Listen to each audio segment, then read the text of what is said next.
আলহামদুলিল্লাহ ওয়াসসালাতু ওয়াসসালামু আলা রাসূলিল্লাহ সাল্লাল্লাহু আলাইহি ওয়াসাল্লাম।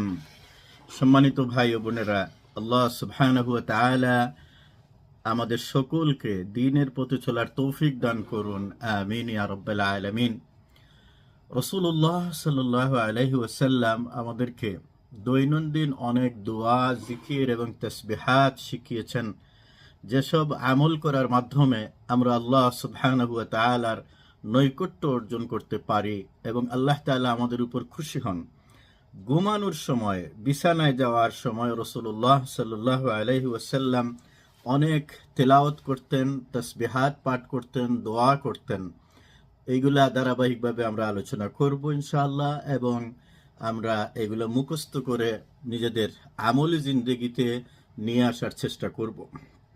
হযরত হুযায়ফা ইবনুল ইয়ামান এবং আবু যর গিফারি রাদিয়াল্লাহু তাআলা আনহু থেকে হাদিস এসেছে, এবং এটি সহিহ বুখারীর 6312 নম্বর হাদিস, এবং হাদিসটি সহিহ। রাসূলুল্লাহ সাল্লাল্লাহু আলাইহি ওয়াসাল্লাম ঘুমানোর সময় পড়তেন, আল্লাহুম্মা বিসমিকা আমুতু ওয়া আহইয়া।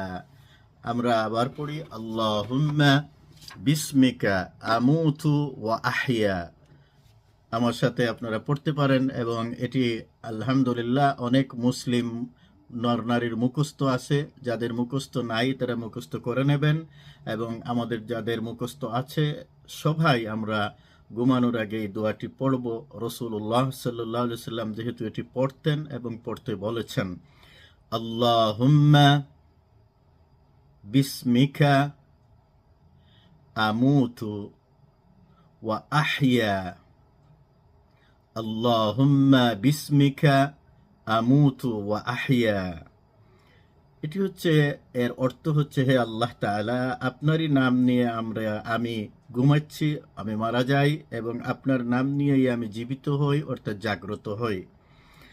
হযরত আবুল আজহার আনসারী আনমারী রাদিয়াল্লাহু তাআলা আনহু থেকে বর্ণিত, রাসূলুল্লাহ সাল্লাল্লাহু আলাইহি ওয়াসাল্লাম রাতে শোয়ার সময় এই দোয়াটিও পড়তেন, বিসমিল্লাহি ওয়াদা'তু জামবি আল্লাহুম্মা ইগফিরলি যামবি ওয়া আখসি শাইতানি ওয়া ফুক্কা রিহানি ওয়াজআলনি ফিন নাদিয়িল আ'লা। অর্থাৎ আল্লাহর নামে আমার দেহকে রাখলাম, হে আল্লাহ আমার গুনাহসমূহ মাফ করে দিন, শয়তানকে আমার থেকে তাড়িয়ে দিন, আমার ঋণ পরিশোধ করে দিন, এবং আমাকে বানিয়ে দিন উচ্চ মর্যাদা সম্পন্নদের সঙ্গী, অর্থাৎ ফেরেশতাদের। আমরা চেষ্টা করব এইসব দোয়া মুখস্থ করতে। রাসূলুল্লাহ সাল্লাল্লাহু আলাইহি ওয়াসাল্লাম